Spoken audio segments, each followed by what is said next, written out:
Tonight, on a special broadcast of News Channel 9 at 10, a Tennessee bill requires servers to complete more alcohol awareness training in 2025. Hear from industry employees in our area about the possible impacts. Plus, there's a new push in Walker County for all pets over a certain age to be spayed or neutered. But others see that proposal as an infringement on people's lives. We'll take you inside that debate. And an update about last night's bus crash in Chattanooga. Everything we know about the out-of-town marching band that was on board. News Channel 9 at 11 starts right now. As we head into the new year, a Tennessee bill aims to improve nightlife safety. Thanks for joining us on this New Year's Eve. I'm Kim Chapman-Whitfield. That bill requires more training for people who apply to become servers at restaurants. According to this bill, that training would help servers recognize abuse and human trafficking. News Channel 9's Meg Doyle spoke with Chattanooga restaurants about the changes and explains when that bill is set to take effect. Some Tennessee residents will be out enjoying a drink this New Year's Eve. But on Wednesday, a new bill requiring additional alcohol awareness training for servers will go into effect across the state. We come to work to make money and we're selling a product, but we are also assuming a responsibility. There's a reason that you have to have a permit to do it. The bill calls for servers who want to apply for a permit to understand the role of alcohol in sexual assault and harassment, as well as strategies to recognize what's commonly known as date rape drugs. Bars and restaurants I spoke with in Chattanooga think the extra training will be helpful. I think it has the potential to be really beneficial if it's helpful for, even just like maybe saving one or two people from a bad situation. I'd say that's probably a net positive. The bill says, quote, the curriculum must also educate servers on recognizing and reporting signs of human trafficking. Master says that's something the current alcohol beverage consumption course does not cover. I've been bartending and serving in Chattanooga for 14 years, so I've taken several of them. So I would say that that's probably a newer component, but I also think that's a great thing. Places I spoke with say awareness is key in the service industry. It is a big responsibility to serve a substance that inhibits people's decision-making skills, and so we don't take that lightly.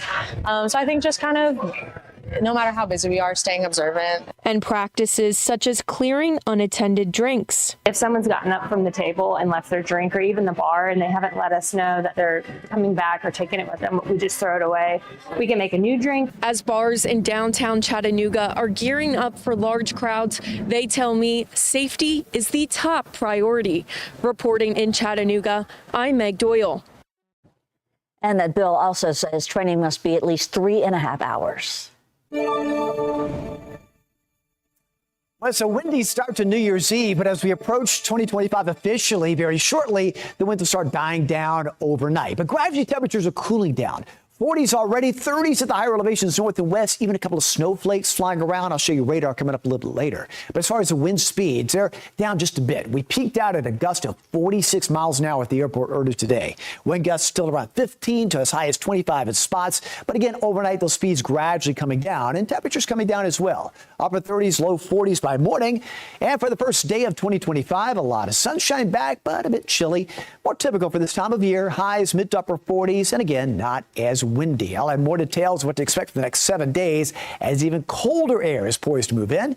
Your forecast coming up. All right, David, thank you. 2 Hamilton County Sheriff's Office deputies were involved in a fatal shooting during a traffic stop this morning. The Sheriff's Office says this was at the Publix parking lot on McCutcheon Road. HCSO says their suspect had outstanding warrants. The Sheriff's Office says he pulled out a gun as deputies were trying to arrest him. Deputies then shot and killed him, according to the Sheriff's Office. Neither of the deputies is hurt, and the TBI says it will investigate this case. Meantime, a motorcyclist is dead after a crash on Hickson Pike. This happened this morning. According to the Hamilton County Sheriff's Office, Hickson Pike briefly shut down after that crash, but has since reopened. Right now, investigators have not said what caused the crash, and officials have not released the driver's name. You can depend on us for updates. An update now about last night's bus crash in Chattanooga. WinStar Line says one of those buses was full of Iowa State marching band members. This was on I-24 near Cummings Road. The company says the band was on their way home to Iowa after a bowl game in Florida. WinStar says a school bus attempted to pull in front of the WinStar Line's bus, but ended up actually colliding with the front of their bus. The school bus then left the area, according to WinStar. Thankfully, no one was seriously hurt. Also tonight, there's a push in Walker County for all pets over a certain age to be spayed or neutered. Now, some see that as a proposal as an infringement on people's lives. Lily Butler takes an inside look at the debate. Commissioners in Walker County want to try a different solution to a common problem: too many stray pets. Yesterday alone, I got no less than 15 calls of folks who needed help with a stray they'd found or that had showed up on their property. Kelly Lively is the founder of a Walker County dog rescue. She says the large number of stray pets is a result of accidental litters. 9 out of 10 will never find a home. So we have to stop bringing all these lives into the world for them to just suffer and end up euthanized or dying on the street. Walker County Chairman Shannon Whitfield said in their meeting earlier this month that the county desires to address the number of unwanted animals in the community. This was the proposed amendment. No person may own, keep, or be in possession of a dog that is 6 months of age or older, which has not been spayed or neutered unless they hold a license from an unaltered animal. The chairman proposed that same amendment for cats. Critics of the amendment warn it's too much government involvement. We have a problem with animals, and that's obvious. Everybody knows that. I want to be very, very careful of government overreach. Riverside Animal Hospital Medical Director Marissa Schulman says responsible ownership is key. Unfortunately, the kitties reproduce so quickly. Schulman says for pet owners who need to spay or neuter their pet, cost and care can vary. Just being in touch with your primary care veterinarian to talk about the pros and cons and the timing. Lively told me there are 3 low-cost facilities nearby, and Walker County Animal Shelter can help with cost and transportation. The resources are here. You just have to ask for them. At their latest meeting, commissioners decided to put off talking about the proposal until April. Depend on us to keep you posted. In Walker County, Lily Butler, News Channel 9. So to come tonight, police say a woman who was burned to death inside a New York City subway car has been identified. What we know so far about the investigation after the break.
A Pentagon appeals court upheld plea deals in the case of an accused September 11th mastermind and 2 others. Now, this ruling appears to clear the way for plea proceedings in early January at Guantanamo Bay. Khalid Muhammad and 2 co-defendants are accused of conspiring with the hijackers in the terror attacks. And they agreed to plead guilty to war crimes charges and receive sentences of life in prison. Defense Secretary Lloyd Austin previously rescinded those deals, but a judge ruled Austin overstepped his authority. Meantime, investigators know more about a woman who was burned to death on a Brooklyn train last week. Police identified that victim as 61-year-old Debrina Kawam. They say she was asleep on the train as it approached the station, and that's when authorities say Sebastian Zapito walked up to her and set her clothes on fire. He's facing charges of murder and arson tonight, and his next court date is set for January 7th. Argentinian prosecutors charged 5 people in connection with Liam Payne's death. This comes after the former One Direction member fell from the balcony of a hotel in Buenos Aires in October. Authorities charge a hotel employee and a bartender for allegedly supplying Payne with drugs. Now, if convicted, they face up to 15 years in prison. Payne's manager, the hotel manager, and the hotel's reception manager also face manslaughter charges. If convicted, they face up to 5 years in prison. So to come, federal authorities say Chinese hackers infiltrated the U.S. Treasury Department. Hear about what the National Desk describes as a new kind of warfare. Next. And it was a very warm and windy end to 2024, and we're going to start the new year much colder. But that 66, that's the warmest we're going to be for quite some time. I'll look ahead to colder days to ring in the new year. Next.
Federal authorities say a Chinese state-sponsored actor infiltrated U.S. Treasury workstations. National correspondent Audra El-Nashar has an update. A cyber attack at the U.S. Treasury Department. Intelligence officials say the culprit is China. In this letter sent to leaders of the Senate Banking Committee Monday, the Treasury says it was notified on December 8th by third-party software provider Beyond Trust that a threat actor gained access to a key used by the vendor to secure a cloud-based service used to remotely provide technical support for the department. The hackers gained access to employee workstations and unclassified documents. And based on available indicators, the incident has been attributed to a China state-sponsored advanced persistent threat actor. The breach is troubling, but unfortunately not surprising. China's hacking program is larger than that of every other major nation combined. That was the director of the FBI back in February. Since then, U.S. intelligence officials have disclosed more about 3 Chinese state-sponsored hacking operations the U.S. government calls Volt Typhoon, Flax Typhoon, and Salt Typhoon. Officials say that last one, Salt Typhoon,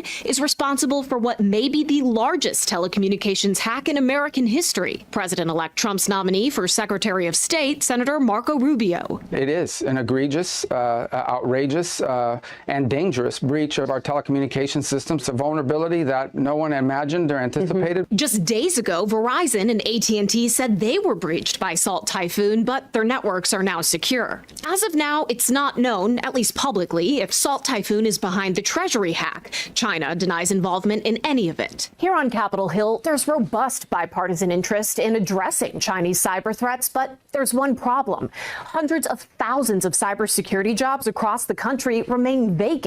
The need is so great, one lawmaker compared it to the need for soldiers in World War I. It was a call to action that was born out of a time of national crisis. It was a call that Americans answered. We find ourselves in a similar moment today. This crisis involves a new kind of warfare and a new type of enemy operating on digital front lines. On Capitol Hill, I'm Audra El-Nashar reporting.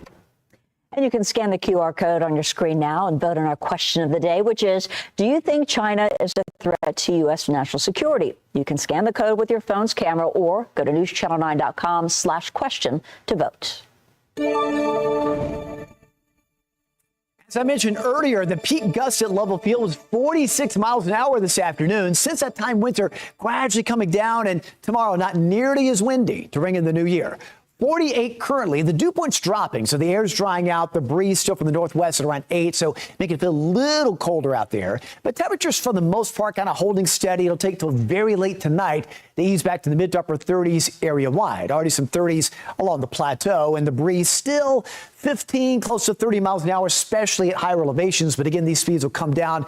It'll take most of the night, but eventually by tomorrow morning, not nearly as strong. Now, the radar view is showing some sprinkles, and where it's cold enough, plateau where temperatures aloft are getting colder. A couple of stray flurries. Don't be surprised to see that. I'm not expecting any major problems. If you're going to be traveling around this evening and through the overnight hours, sprinkles, flurries are possible. Don't be surprised by that.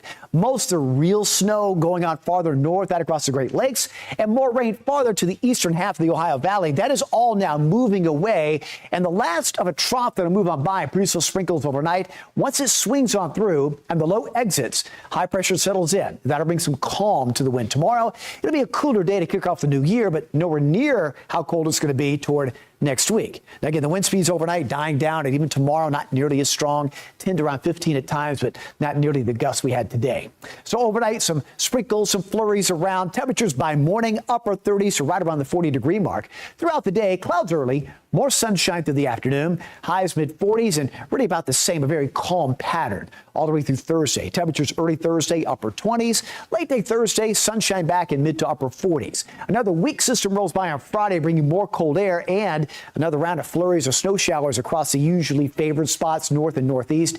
Again, not a problem, just more cold air settling in for Friday and the start of the weekend, where temperatures will stay a good bit below average. We get even colder toward the second half of the weekend, and especially next week. Got to watch this potential weather maker Sunday, Monday. A lot could still change with this. It could bring either a very cold rain, even a wintry mix in spots. So I have to keep an eye exactly on the storm track and how much warmer temperatures may be. So some Some areas locally rain, other parts a mix from Sunday through Monday. We're tracking that. A lot can still change between now and then. But behind that system is very cold air for the first half of January, and probably a little bit longer than that. We could be way, way below average for temperatures. A very, very cold start to the new year. You'll start seeing those numbers showing up beyond the 7-day forecast. So for your New Year's Day, not as windy, plenty of sunshine, especially through the afternoon. Highs mid to upper 40s, 7-day forecast. Cold and dry through the start of the weekend. We'll keep an eye on that chance for a mix late Sunday, early Monday, and then starting to trend colder and even colder than that by Tuesday and beyond through next week. All right, David, thank you. Medicare beneficiaries who use expensive medications will get a big break in 2025. Officials say a cap on out-of-pocket costs for certain medications will take effect next year. The limit is just one provision set by the Inflation Reduction Act to lower prescription drug costs for Medicare enrollees. This legislation also includes a $35 monthly cap on insulin prescriptions. The AARP estimates that more than 3 million Medicare enrollees will benefit from the $2,000 cap. So to come, caught on video, a train nearly collides with a fire truck in Florida. We hear from witnesses about a situation too close for comfort. That's next.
In Florida, 15 people are on the mend after a train ran into a fire truck over the weekend. The video shows the view from the front of that train. You can see the fire truck straight ahead as the driver tries to cross the tracks there. Well, this is video of the aftermath, including damage to the train's windshield and twisted metal there on the tracks. Two people nearby say they decided to take a look after they heard the loud noises. I thought it sounded like a bomb, certainly something bad. We heard the train coming, and then all of a sudden really loud noises. You knew something was obviously wrong. According to a city spokeswoman, 3 firefighters with injuries are now in stable condition.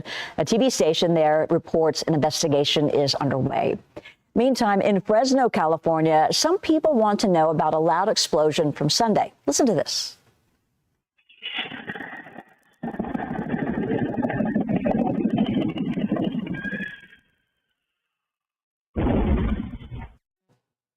People say this was most likely a large illegal fireworks display, probably from someone getting ready for New Year's Eve. Our sister station, California, says the noise started around 9 o'clock.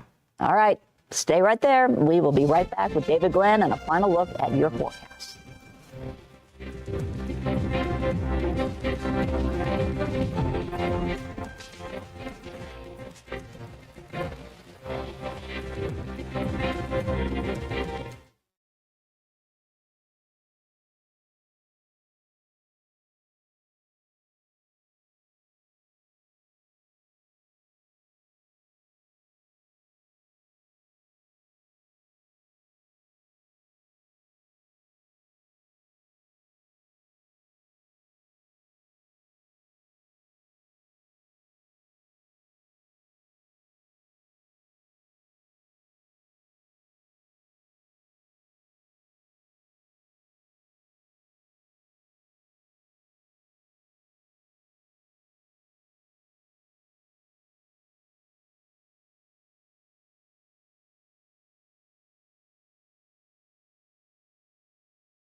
All right, so sprinkles, flurries at higher elevations drifting on by. Not expecting any major problems with that, but just expect that. The winds dying down and temperatures easing down as well through the overnight hours. So the ring in New Year's Day, temperatures in the 30s early, more sunshine through the afternoon. And as I mentioned, not nearly as windy, but highs more typical for this time of year in the upper 40s.